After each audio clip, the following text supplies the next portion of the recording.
আল্লাহ রাব্বুল আলামিনের খাস আমাদের উপর রহমত অনুগ্রহ যে আল্লাহ আমাদেরকে ঈমানের তৌফিক দান করেছেন, বলুন আলহামদুলিল্লাহ। যদি আমরা অমুসলিম হইতাম অথবা মুসলিম সমাজের মোনাফেক, কপট, বেদিন, নাস্তিক, বেধর্মী যারা জন্মসূত্রে মুসলিম কিন্তু তাদের আল্লাহ পরকাল বলে সারা জীবনে কোনো চিন্তা নেই, কোনো কার্যক্রম নেই, তাদের দলেও যদি আল্লাহ সামিল করতেন তাহলে তো আমাদের কোনো ক্ষমতা ছিল না। তো আল্লাহ রাব্বুল আলামিনের শুকরিয়া আদায় করেন, লাইন শাকারতুম লাযিদান্নাকুম। আল্লাহ শুকরিয়া আদায় করলে আল্লাহ আরও বেশি বৃদ্ধি করে দেবেন, নেয়ামত বাড়িয়ে দেবেন। ইমানের শুকরিয়া আদায় করবেন, ইমান বাড়িয়ে দেবেন। আমলের শুকরিয়া আদায় করবেন যে আল্লাহ আমলের তৌফিক দিয়েছেন, আল্লাহ আমলের তৌফিক, শক্তি, সামর্থ্য আরও বাড়িয়ে দেবেন। মন মানসিকতা, ইমানি স্পিরিট আল্লাহ বাড়িয়ে দেবেন। এবং যে কোনো নিয়ামতের, দিনের নিয়ামত, দুনিয়ার নিয়ামত, সবচেয়ে বড় নিয়ামত হচ্ছে দিনের নিয়ামত, যা আপনি দিনের ওপর আছেন, ইমানের ওপর আছেন, ইসলামের ওপর আছেন, মরলে জান্নাত পাবেন ইনশাআল্লাহ। কিন্তু যেই ব্যক্তি দুনিয়ার সব কিছুই আছে, রাজত্ব আছে, পয়সা কোথায় রাখবে জায়গা পাচ্ছে না, কিন্তু ইমান নেই, আল্লাহ পরকাল সম্পর্কে তাদের কোনো চিন্তা ভাবনা নেই, আর কোনো তাদের কর্মসূচিও নেই। তাদের জীবনটা পাশবিক জীবন, তাদেরকে দেখে প্রতারিত হবেন না। তাদের জীবন হচ্ছে পশুর জীবন। আল্লাহ কোরআনে কারিমে বলেছেন, দুটি আয়াতে বলেছেন, ইয়াতামাত্তাউনা ওয়া ইয়াকুলুনা কামা তাকুলুল আনআম। আল্লাহ বলছেন সে আয়াতে, ওরা দুনিয়ার ভোগ বিলাস করে আর খায় দায়, আমোদ ফুর্তি করে, যেমন গবাদি পশু খায়, চতুষ্পদ জন্তু খায় দায়, আর তার কোনো চিন্তা থাকে না। আল্লাহ রাব্বুল আর আয়াতে বলছেন, উলাইকা কাল আনাম, যাদের হৃদয় থাকা সত্ত্বেও তারা হিতাহিত জ্ঞানকে কাজে লাগায় না। লাহুম কুলুবুন লা ইয়াফকাহুনা বিহা, চোখ থাকা সত্ত্বেও ভালো কিছু দেখে না, কান থাকা সত্ত্বেও ভালো কথা শোনে না, আর ভালো কথা বলে না। উলাইকা কাল আনাম, এরা হচ্ছে চতুষ্পদ জন্তুর মতো। বাল হুম আযাল, তার চাইতে বেশি অধম। দুনিয়া তো অধম আল্লাহর কাছে, আর আখিরাতে তো অধম স্পষ্ট। যে আখিরাতে গবাদি পশু আর যত রকমের প্রাণী আল্লাহ রয়েছে, মখলুকাত সৃষ্টি রয়েছে, সবকে আল্লাহ মাটিতে মিশিয়ে দেবেন। বলেন মাটি হয়ে যাও, কোনি তোরাব। কিন্তু মানুষকে উঠাবেন, মমিকে জান্নাত দেবেন, আর এই কাফেরগুলোকে, বেদিনগুলোকে, নাস্তিকগুলোকে, মুশরিকগুলোকে, আর যারা শুধু পেট পূজাই করেছে, আখিরাতের দিনের কোনো তাদের কার্যক্রম ছিল না, তাদের জন্য জাহান্নাম প্রস্তুত করে রেখেছেন আল্লাহ রাব্বুল উইদ্দাতুল লিল কাফিরিন। কাফের এবং কাফেরদের পথের পথিক যারা মুসলিম সমাজের, কাফেরদের রাস্তায় হাঁটে, কাফেররা বেনামাজি, তারাও বেনামাজি, কাফের বেরোজাদার, সেও বেরোজাদার, মুসলিম হওয়া সত্ত্বেও। কাফের আল্লাহকে বলে কোনো রকমের চিন্তা ভাবনা নেই, আল্লাহর ভয় নেই, ভীতি নেই, পরকাল সম্পর্কে কোনো রকমের চিন্তা নেই, জান্নাত যাওয়ার তার জীবনে কোনো উদ্দেশ্য নেই, জাহান্নাম বলে কোনো চিন্তা নেই, ভয় নেই। ওই রকম যেমন কাফের অবস্থা, তেমনই এই জন্মসূত্রে এক শ্রেণীর বেদিন মুসলিমদের অবস্থা। আল্লাহ তো তাদের দলে সামিল করেননি, বলুন আলহামদুলিল্লাহ। যে 5 টাইম নামাজ পড়া তৌফিক দান করে যাদেরকে, বলেন আলহামদুলিল্লাহ। আরও বেশি সেটা মজবুত হবে, শক্তিশালী হবে। রোজা রাখতে বলেন, বলে আলহামদুলিল্লাহ। জি। আর ফরজ ওয়াজিব আদায় করতে পারছেন, বলেন আলহামদুলিল্লাহ। তার সাথে সুন্নত নফল করতে পারছেন, বলেন আলহামদুলিল্লাহ। এই যে রমজান মাসে 20টা দিন ইবাদতবন্দি করলেন, একটু পরে সূর্য ডুববে, 21-এর রাত শুরু হয়ে যাবে, 21-এর রাত শুরু হয়ে যাবে এই সন্ধ্যা থেকে। আর তারাবি পড়বেন, এশা পরে 21-এর তারাবি পড়বেন। এই সন্ধ্যা থেকে শুরু করে ঈদের চাঁদ ওঠা, সওয়ালের চাঁদ ওঠা পর্যন্ত এই সময়টাই হচ্ছে শেষ 10টি দিন, রমজান মাসের শেষ 10টি রাত, যেটি গোটা বছরের সমস্ত দিন রাতের চাইতে সব চাইতে উত্তম, ফজিলতপূর্ণ, উৎকৃষ্ট আল্লাহর কাছে। তার একটি রাত শুধু, তার কত ফজিলত, খায়রুম মিন আলফি শাহর। চিন্তা করে এই রাতটি শুরু করতে যাচ্ছেন সূর্য ডুবার সাথে সাথে। আজকে সূর্য ডুববে, শুরু হচ্ছে। সুতরাং যারা এতদিন পর্যন্ত ভালো কাজ করতে পেরেছেন, আলহামদুলিল্লাহ, যে রমজান মাসে সবগুলি রোজা রেখেছেন, 5 ওয়াক্ত নামাজ পড়েছেন, আলহামদুলিল্লাহ। আর যারা করতে পারেননি, করেননি, এখনো শয়তান আধিপত্য জমিয়ে রেখেছে, শয়তানের গোলামিতে লেগে আছেন, এখনো হুঁশ ফিরিয়ে নিয়ে আসার সুযোগ আছে, এখনো তওবার রাস্তা খোলা আছে, এখনো ক্ষমা পাওয়ার সম্ভাবনা রয়েছে। বরং নিরাশ হবেন না। লা তাকনাতু মির রাহমাতিল্লাহ, আল্লাহ বলছেন আল্লাহর রহমত থেকে নিরাশ হইও না, নিরাশ হইও না। সময় আছে, সুযোগ আছে, যতক্ষণ পর্যন্ত আপনার হায়াত আছে। জানা না যে কখন হায়াত শেষ হয়ে যায়।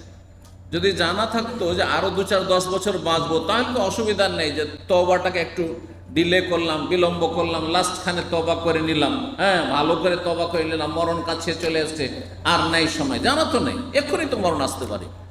সুতরাং এই সময়টা, যেই সময়টা আমি স্মরণ করাচ্ছি আপনাদেরকে, এই সময়টাতেও যদি তওবা করে নিতে পারেন, এই সময়টা ইউটার্ন করে রাস্তা সোজা করে নিতে পারেন, জান্নাতের রাস্তা ধরে নিতে পারেন, এই সময়ে যে 10টা দিন মাত্র বাকি আছে বা 9টি দিন বাকি আছে, এটাকেও যদি কাজে লাগাইতে পারেন, যে হতে পারে যে ইন্নাল হাসানাত ইউযহিবুনা সাইয়্যাত। আল্লাহ বলছেন যে মানুষ যখন বেশি বেশি নেকি করে, তখন অনেক গুনাহকে এই নেকিগুলি মুছে ফেলে। নেকির দ্বারা গুনাহকে আল্লাহ কি করেন? ধুইয়ে মুছে সাফ করে দেন। তো হতে পারে যে এখনো যে পাপ করে আসছেন, তারপরে আজকে তওবা করে নিলেন, এই কদরের রাতে তওবা করে নিলেন। আপনি এক্ষুনি আপনি তওবাকে এই মজলিস থেকে উঠলেন যে আজকে থেকে শুরু করলাম তো করলাম, এখন থেকে আমার 1 নম্বর হচ্ছে পরকাল, আখিরাত, 1 নম্বর হচ্ছে আমার জান্নাত পাওয়া, জাহান্নাম থেকে বাঁচা, 1 নম্বর হচ্ছে আল্লাহর সন্তুষ্টি, 1 নম্বর হচ্ছে আমার ঈমান ইসলামের কাজ, ধর্মীয় কাজ, তারপরে দুনিয়ার কাজ। আল্লাহ দুনিয়া দেবেন। যখন অসহায় ছিলাম আমি, আপনারা, তখনও আল্লাহ আমাদেরকে রিজিক দিয়েছেন। যখন খাবারটা উঠিয়েও খেতে পারতেন না, কথাও বলতে পারতেন না, চাইতেও পারতেন না, বুঝাইতেও পারতেন না যে খিদা লেগেছে, তখন আল্লাহ রিজিক দিয়েছেন। দিয়েছেন না? দেননি? মায়ের পেটেও রিজিক দিয়েছেন। যখন আপনার কোনো ক্ষমতা ছিল না, কান্নারও ক্ষমতা ছিল না, যে কাঁদবো, ছোট শিশু ভূমিষ্ঠ হওয়ার পরে কান্না করে, তখন মা অনুধাবন করে বাড়ির লোকেরা যে না, বাচ্চাকে খিদা লেগেছে, একটু খেতে দিতে হবে, সেটাও তো ছিল না। তখন আল্লাহ স্পেশালি খাবারের ব্যবস্থা, রিজিকের ব্যবস্থা করেছেন। তো সেই আল্লাহ সম্পর্কে ক্ষমা জান্নাকুম বিরব্বিল আলামিন, সে রব্বুল আলামিন সম্পর্কে এত কেন আপনার কুধারণা যে খেতে পাবো না হয়তো? যদি আমি বেশি বেশি ধর্মকর্মে সময় লাগাই, বেশি বেশি যদি আমি ইসলামিক সেন্টারে যাই, বেশি বেশি এলেম শিখাই, সময় লাগাই, তাহলে হয়তো আমি গরিব হয়ে যাব, আমি হয়তো অভাবী হয়ে যাব, আমার ছেলে মেয়ে অভাবী। যে আল্লাহ অসহায় অবস্থায় খেতে দিতে পেরেছেন, যে আল্লাহ পশু পাখিকে যারা সঞ্চয় করে আগামী বারেরও খাবার রাখেন, একদিনের তো দূরের কথা, রাত্রে পেট পুরে পাখি ফিরে আসে বাসায়, সকালে কি খাবে একটা দানাও বাসাতে খুঁজে পাওয়া যাবে না, সেই পাখিও অনাহারে কখনো মরে না। তাহলে আপনি আমি যাদের কাছে বছরের পর বছর খেতে পারবেন, আপনি সারা জীবনটা বসে বসে খেতে পারবেন, না হলে 1 বছর 2 বছর খেতে পারবেন, কারো বাড়িতে 1 মাস 2 মাসের খাবার আছে, তারপরে গায়ে হাতে শক্তি আছে, রোজগার করে খেতে পারবেন, কালকে বেরোবেন, আমার সকালে ইনকাম হয়ে যাবে, রাস্তায় বেরোলে কাজের সুযোগ সন্ধান আছে আর সুযোগ সুবিধা আছে।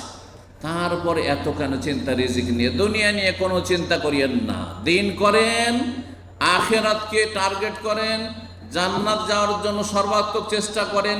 রিজিকের দায়িত্ব আল্লাহ স্বয়ং নিয়ে রেখেছেন। ওমা মিন দাব্বাতিন ফিল আরদি ইল্লা আলাল্লাহি রিজকুহা। আল্লাহ বলছেন যে সূরা হুদে 12তম পারা, 12 পারা শুরু হচ্ছে, তার প্রথম আয়াত, পৃথিবীতে কোনো প্রাণী নেই, মানুষ শুধু নয়, কোনো প্রাণী, ঠিক কোনো যার প্রাণ আছে, যে কোনো প্রাণী জমিনে আছে, ফিল আরজে ভূপৃষ্ঠে আছে, ইল্লা আলাল্লাহি রিজকুহা, আল্লাহর ওপর দায়িত্ব হচ্ছে তাকে রিজিক দেওয়া।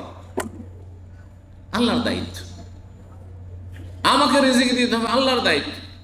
এই জন্য অধিকাংশ মানুষ নিজের জীবনে ভালো করে অনুভব করছেন, আপনার পেট যখন একা ছিল, আপনার স্ত্রী ছিল না, বিয়ে করেননি, আর বাপ মারও দায়িত্ব ছিল না, তখন একটা পয়সা পকেটে থাকতো না, নিজের খরচটাও বাবার কাছ থেকে নিতে হয়, না হয় মায়ের কাছ থেকে নিতে হইতো, না হয় ভাইয়ের কাছ থেকে নিতে হইতো।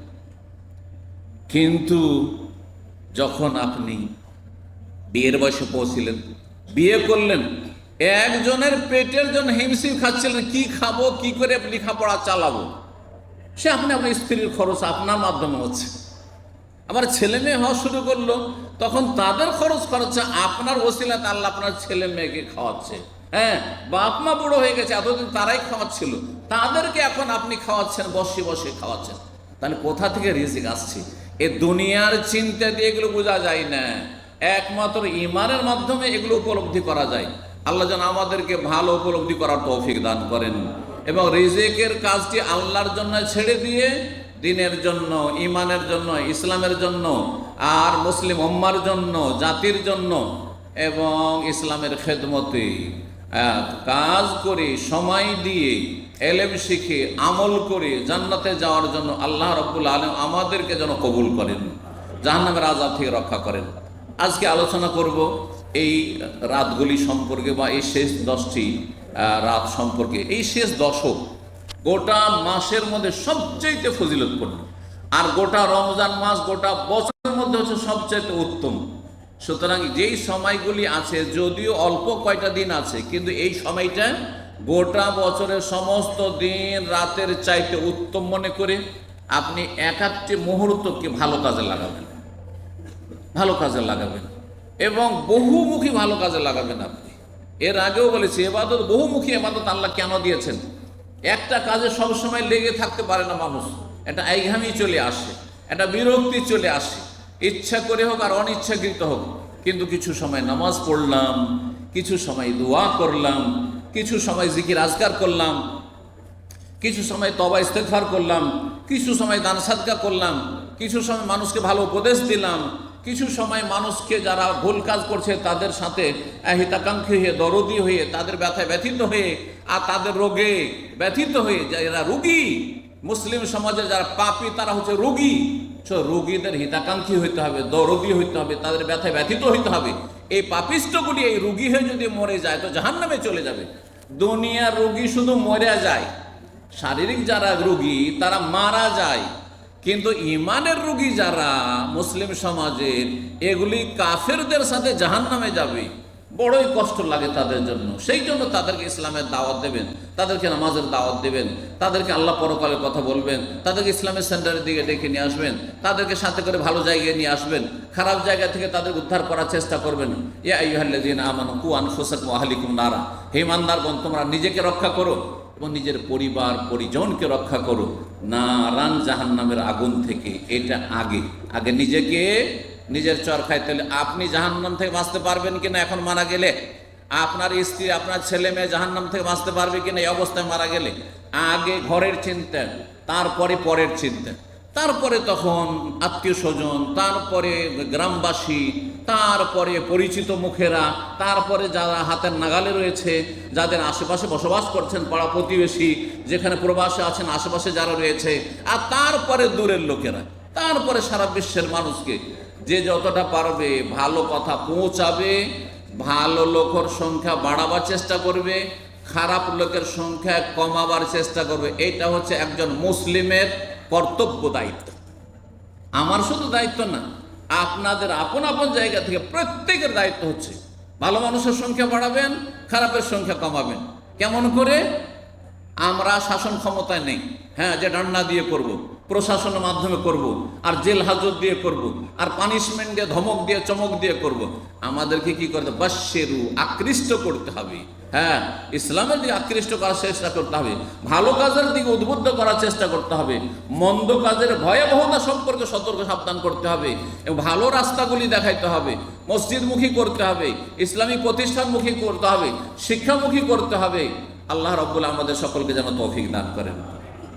আল্লাহ রাব্বুল আলামিন কোরআনে কারীমে একটি সূরা নাযিল করেছেন, যে সূরার নাম হচ্ছে সূরাতুল কদর।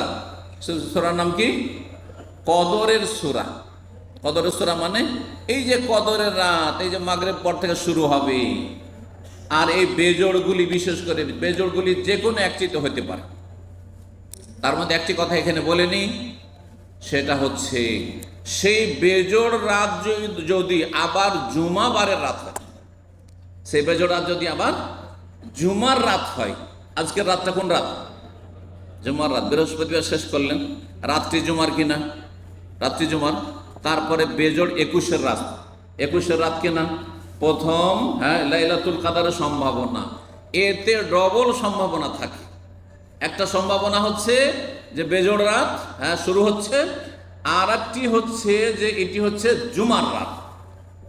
বহু ওলামায়ে কেরামগণ, বড় বড় আইম্মা, তারা বলেছেন যদি বেজোড় রাতের মধ্যে কোনো একটি রাত জুমার রাত পড়ে, তো সেই রাতে কদর হওয়ার, লাইলাতুল কাদার সেই রাতটি হওয়ার সম্ভাবনা বেশি। সম্ভাবনা বেশি। এই দিক থেকে এই রাতকে আপনার 23, 25, 27, 29-এর চাইতে বেশি গুরুত্ব দিতে হবে। আমাদের দেশের মানুষরা ভুল বুঝেছে, শুধু দেশের মানুষরা না, অনেক আরবরাও ভুল বুঝে যে কদরের রাত মানে 27। এটা যারা বুঝেছে তার একেবারে কানা, এমন কানা যে একটা চোখ আছে ওতেও ভালো দেখে না। বুঝতে পারছেন? এক তো কানা হইলো, একদিক তাকাচ্ছেন, তার মধ্যে ওই যে একটা চোখ আছে সেটাও তো দুর্বল দেখেন, তার দেখবেনই বাকি সামান্যই দেখছেন। বুঝছেন না? আপনার হয়তো কদর 21-এ হয়েই গেছে, 23-এ হয়েই গেছে, 25-এ হয়েই গেছে, অথবা 29-এ হবে, আর আপনি অপেক্ষা করে বসে আছেন, ওত পেতে বসে আছেন, ও 27-এ জাগবো, 27-এ খুব আল্লাহকে ডাকবো, 27-এ আমি খুব জিকির আজকার তবে ইস্তিগফার করবো। পেলেন না, আপনি হতভাগা, আপনি অলস। অলসের জন্য আসলে জান্নাত নয়, গাফেল। অলসকে গাফেল বলা হয়, উদাসীন বলা হয়। সুতরাং অলস ব্যক্তি জান্নাতে গেলেও অনেক পরে যাবে, কষ্টে যাবে। আর যদি আরামে, নিশ্চিন্তে আর সহজে জান্নাত যেতে চান, তাহলে সক্রিয় হইতে হবে। দুনিয়ার ক্ষেত্রে অলসের ভাত কোথাও নেই, দেশেও নেই, বিদেশেও নেই, প্রবাসেও নেই, ঠিক কিনা? তো আপনি দিনের ক্ষেত্রে ওইটা আগে বোঝা উচিত, ধর্মের ক্ষেত্রে, জান্নাতের ক্ষেত্রে আগে বোঝা উচিত। আল্লাহ তৌফিক দান করেন। সূরার নাম হচ্ছে সূরাতুল কাদার। আল্লাহ শুরু করছেন সেই সূরা, ইন্না আনজালনাহু ফি লাইলাতিল কদরি। এই সূরায় উলামারা তাফসীরকাররা বলেছেন, শেখ ইবনে উসাইমিন রাহমাতুল্লাহি আলাইহি আম্মা পারা তাফসীর তিনি বলছেন, এই সূরাতেই এই কদরের রাতের 6টি ফজিলত রয়েছে। কয়টি ফজিলত? 6টি ফজিলত রয়েছে। 1 নম্বর ফজিলত যে আল্লাহ কোরআন নাযিল করেছেন কোন রাতে? কদর রাতে। এইটাই হচ্ছে একটি ফজিলত, যে কোরআনে কারীম নাযিল করে আমাদের মতো মানুষ 1400 বছরের ভিতরে কত কোটি কোটি মানুষ জান্নাত লাভ করেছে, চিন্তা করুন তো দেখি। আপনার বাপ দাদা 14 গোষ্ঠী, আমার বাপ দাদা 14 পুরুষ, যে পরম্পরা মুসলিম, এই ইসলামটা পেয়েছে কোত্থেকে? কোরআন থেকে না পেয়েছে? আবু বকর, উমর, উসমান, আলী, কোথা থেকে আবু বকর, উমর, উসমান, আলী রাদিয়াল্লাহু আনহু হলেন? ও তো আবু জাহাল, আবু লাহাব আর যে কাফের নেতাগুলো মক্কার ছিল, তাদেরই সাথীর সঙ্গে বন্ধু বান্ধব তারা ছিলেন না? একই সাথে তারা বড় হয়েছেন, আর একই সাথে তারা চলাফেরা করেছেন, ব্যবসা বাণিজ্য আর বসবাস করেছেন একই শহরে, একই রকম তাদের ধর্ম, একই রকম ধর্ম ছিল কোরআন নাযিল হওয়ার আগ পর্যন্ত। কিন্তু কোরআন নাযিল হওয়ার পর পরিবর্তন, মুমিন মুসলিম হয়ে গেলেন। বুঝতে পারছেন না? তাহলে এই কোরআন নাযিল যে করা হয়েছে কোন রাতে? এই কদরের রাতে। এইটা সবচেয়ে বড় একটি গুরুত্বপূর্ণ ফজিলত, এই লাইলাতুল কাদারের ফজিলত। যে আল্লাহ মানব জাতির দিকে দেখেছেন, যে মানব জাতির অধিকাংশ কাফের, মুশরিক, এরা যদি এই অবস্থায় মরে যায়, চলে যায়, তাহলে এরা সব জাহান্নামে চলে যাবে। আল্লাহর রহমত নাযিল হয়েছে, রহমত স্বরূপ কোরআনে কারীম নাযিল করেছেন প্রিয় রাসূল মুহাম্মদ সাল্লাল্লাহু আলাইহি সাল্লামের উপর। আর তার মাধ্যমে অসংখ্য আমাদের মতো মানুষকে, দিশেহারা মানুষকে, রাস্তাহারা মানুষকে আল্লাহ রাব্বুল আলামিন হেদায়েত দান করেছেন। বলুন আলহামদুলিল্লাহ। এই জন্য কোরআনের নিয়ামতটি মুসলিম জাতির উপর সবচেয়ে বড় নিয়ামত। কোরআন যদি আউট হয়ে যায় তো কয়দিন ইসলাম থাকবে বলুন তো দেখি? কোরআন শেষ, কোরআনই নেই, কোরআনের শিক্ষা নেই, কোরআনের আলেম নেই, কোরআনে যদি আরবি থাকে আর কেউ বুঝে না কোরআন, 50 বছর মধ্যে ইসলাম সাফ হয়ে যাবে, বেশি লাগবে না। 50 বছরে এই জেনারেশন শেষ হয়ে যাবে, আর আগামী জেনারেশন বেদিন হয়ে পয়দা হবে, ইসলাম মোটেই থাকবে না।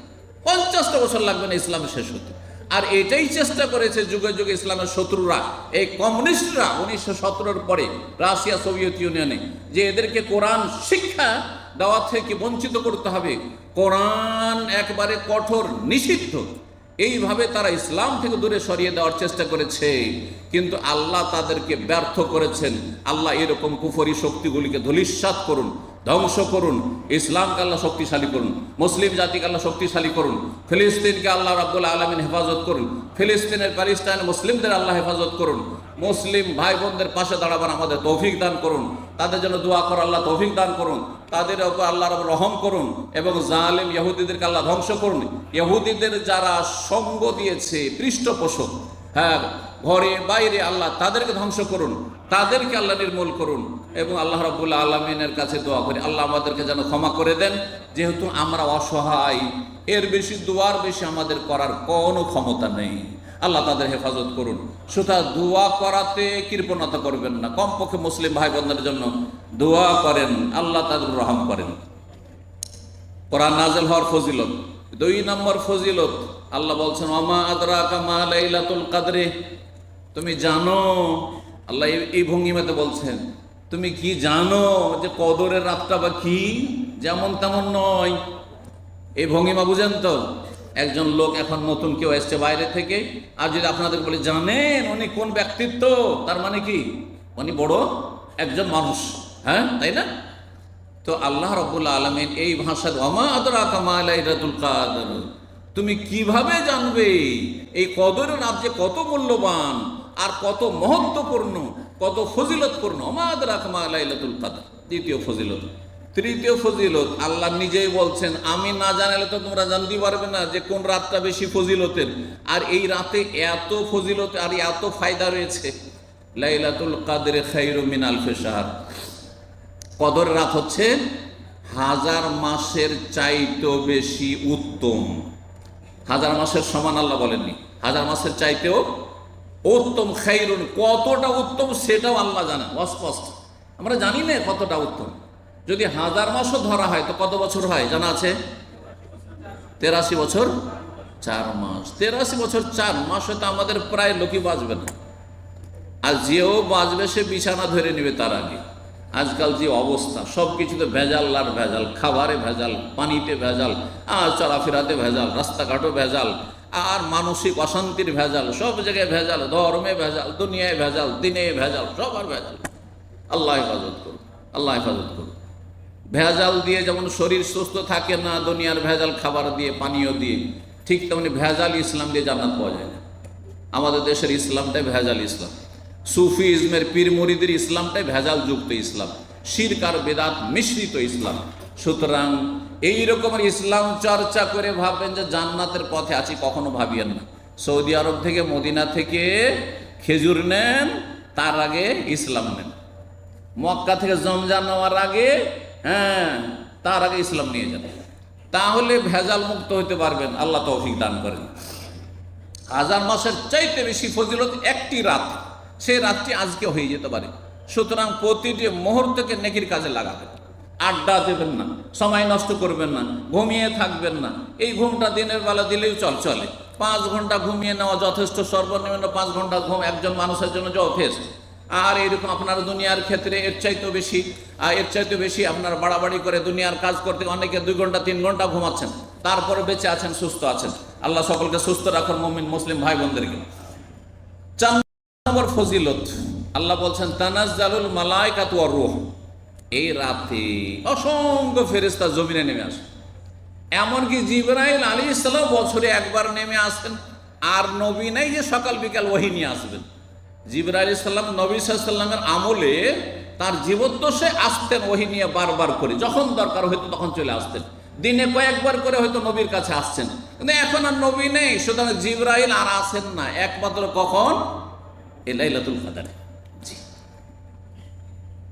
দুনিয়ার উদাহরণ দিলে সহজে বুঝতে পারবেন, সময় নাই, না হলে হয়তো উদাহরণের দিকে বেশি যেতাম। একজন রাজা, তার প্রত্যেক শহরে বাড়ি আছে না নেই? কিন্তু এসব বাড়িতে 5 বছরে একবার আসেন, হ্যাঁ, আসে বিশেষ কোনো উপলক্ষে আসে।